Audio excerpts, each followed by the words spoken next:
Hello everyone. We are going to discuss about water conservation today.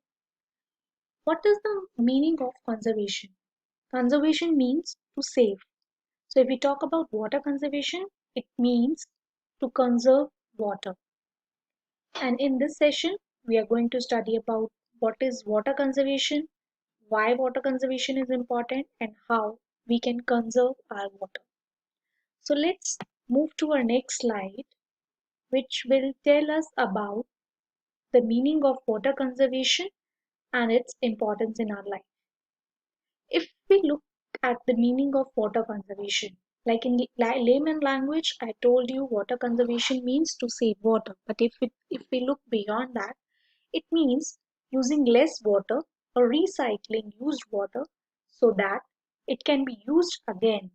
And this type of program is important because water conservation helps save energy, protect wild animals, and prevent people from using so much water that it cannot be replaced with the rain. And hence, it is very important that water is used carefully.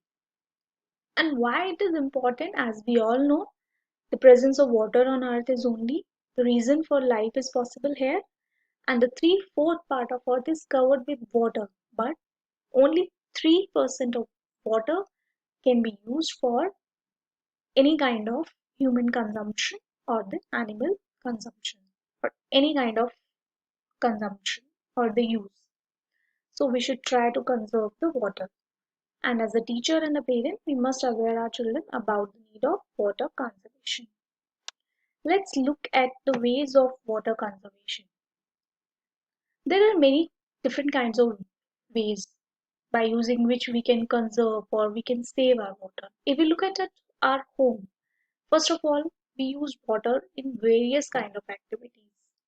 If we look at a bathroom, we can save water in our bathroom by turning off, you know, turning off faucet or taps while brushing our teeth, taking shorter baths, turning off tap while applying the soap, and turning off tap after each use, and don't flush tissue paper or waste into the toilet. So by using all these uh, applications or techniques, we can save water in our bathrooms. If we see in our kitchen, we can save water. We can conserve water by washing fruits or vegetables in a bowl of water rather than under the running tap. And we can use water from melted ice cubes or ice drinks to water plants. We can use the flushed out RO water to wash car and bikes. And there are many other ways also to conserve water. These are the other different kinds of practices to save water. First practice is rainwater harvesting at home. That in this we can keep water stored in buckets and tubs in the washroom for use. Then we attend to repairs in the bathroom as and when required. Whenever there is a leakage in our faucets or taps or pipelines, we must look at it and repair it on very quick basis. We should attend to leaky faucets every time whenever it required, and do all the laundry at one go. Avoid frequent washes. This in by using this kind of practices in our life, we can conserve water. Also, go in for short showers during summer. Avoid repeated showers. Talk to friends and neighbors about saving water. Also, tell them how important is to save water. Organize awareness campaigns in your neighborhood, in your societies, in your schools, or on a ways to save water. Close all the taps and valves before you step outside or before you step out of the house or go on any kind of vacation. Fill half a glass of water to drink first, then refill if required. So these all are the practices we can use to conserve water. And under this, we will study in brief detail about the rainwater harvesting. First of all, I will begin with what rainwater harvesting is. Rainwater harvesting is a technique of collection and storage of rainwater into natural reservoirs or tanks.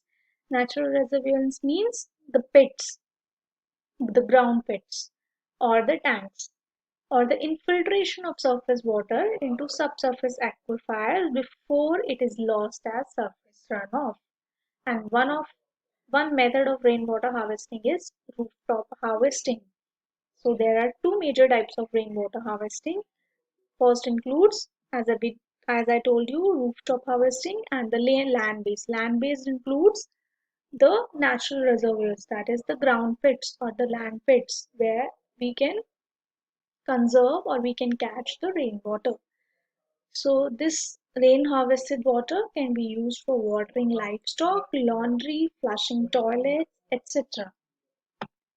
Let's look at this picture.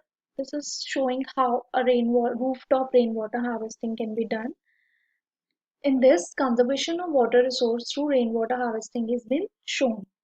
There is a tank over here at the rooftop, and when the rain came, this tank, this is the containment area, which is made up of a concrete or a cement. It's our rooftop. When the rain came, and when there is an overflow of water, there is a pipe which brings down that all the overflowed water, rainwater, into the storage tanks, or maybe in a ground pits that would be called as a natural reservoir. All the rainwaters get stored here. There is a filter also fitted inside this. This filter filtrates the this water, and then it's stored into a tank. Then we can use uh, through pump or motor. We can use this rainwater for various uses. This pump carries the rainwater, and these are the pipes that carry the filtered rainwater to the tank so made here. And this is the this tank contains the rainwater which is already filtered by using of this filter, and we can use for other purposes at our home. And in similar way, we also can store the rainwater into a natural reservoir, that is a in ground pits. So this is all about the conservation, water conservation, and practices, different kind of practices and methods that we can use to conserve water. And we also discussed about the rooftop rainwater harvesting and the land-based rainwater harvesting. Hope it's all made clear to you. And thank you for today. This is all. This is everything we want to discuss in our today's session. See you in next class. Thank you so much.